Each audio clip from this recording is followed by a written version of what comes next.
Buenas tardes. El día de hoy les voy a hablar sobre lo que son los infrasonidos, el sonido y los ultrasonidos.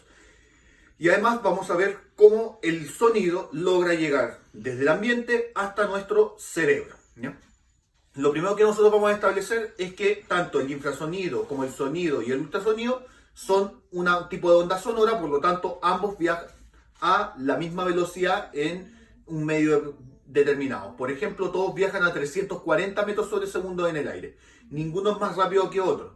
¿En qué se diferencian? En sus frecuencias y sus longitudes de onda. El infrasonido, por un lado, son frecuencias inferiores a los 20 Hz, ¿ya? Eso quiere decir que los infrasonidos están contenidos entre los 0 y los 20 Hz. Y estos ultrasonidos los podemos encontrar en algunos fenómenos atmosféricos, por ejemplo en los vórtices, en las descargas eléctricas, en los tornados, se pueden producir estos infrasonidos.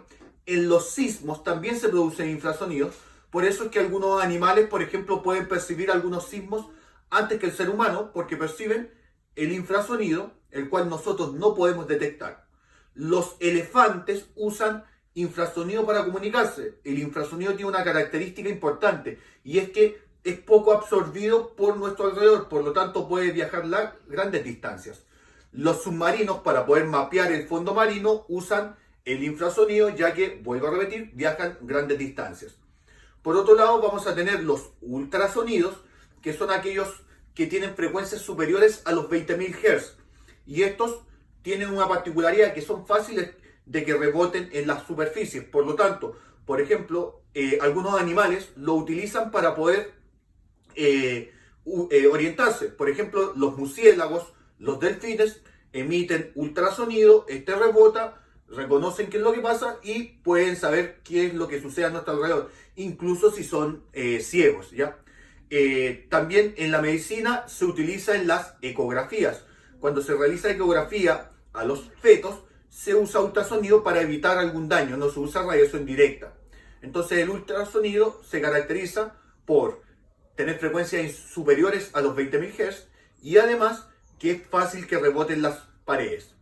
Y por otro lado vamos a tener el sonido, y el sonido corresponde a frecuencias que van entre los 20 y los 20.000 Hz. Y este sonido es lo que el ser humano puede percibir, ¿ya? El ser humano no puede percibir ni frecuencias inferiores ni frecuencias mayores. Ahora, a continuación vamos a ver un video en donde van a explicar en qué consiste el infrasonido, perdón, en qué consiste el sonido y cómo es que logramos percibirlo a través de nuestros oídos. Ahí está el video.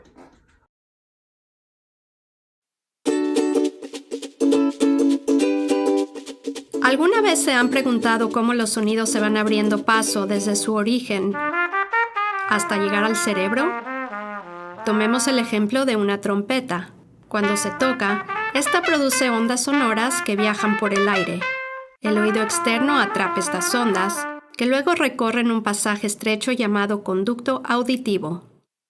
Las ondas sonoras llegan hasta el tímpano, que es una membrana de aproximadamente la mitad del tamaño de una moneda de 10 centavos estadounidenses.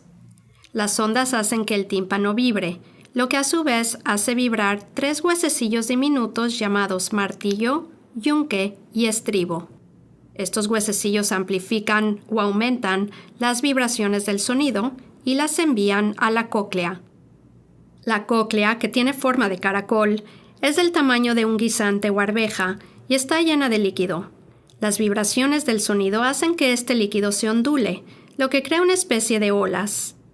Hay unas estructuras parecidas a hebras de cabello, llamadas estereocilios, que se encuentran en la parte superior de las células en el oído interno, y por esta razón a estas células se les conoce como células ciliadas. Estas células ciliadas se agrupan en paquetes dentro de la cóclea. Con el movimiento del líquido dentro de la cóclea, los grupos de células ciliadas se mueven y sus estereocilios convierten este movimiento en señales eléctricas. Este movimiento también causa que los iones dentro de las células ciliadas migren hacia la parte superior de estas, y esa migración iónica provoca la liberación de sustancias químicas en la parte inferior de estas células. Las sustancias químicas se unen a las células nerviosas auditivas y crean una señal eléctrica que viaja a lo largo del nervio auditivo hacia el cerebro. Las diferentes células ciliadas responden a distintas frecuencias de sonidos. Las células ciliadas en la parte ancha o base de la cóclea detectan sonidos más agudos, como un pícolo o una flauta. Las células ciliadas situadas hacia la parte superior de la espiral detectan sonidos progresivamente más bajos, como una trompeta o un trombón. En la parte superior o ápice de la espiral, las células ciliadas detectan los sonidos de tonos más bajos, como una tuba. El nervio auditivo lleva la señal eléctrica al cerebro, que interpreta los mensajes como sonidos que reconocemos y entendemos.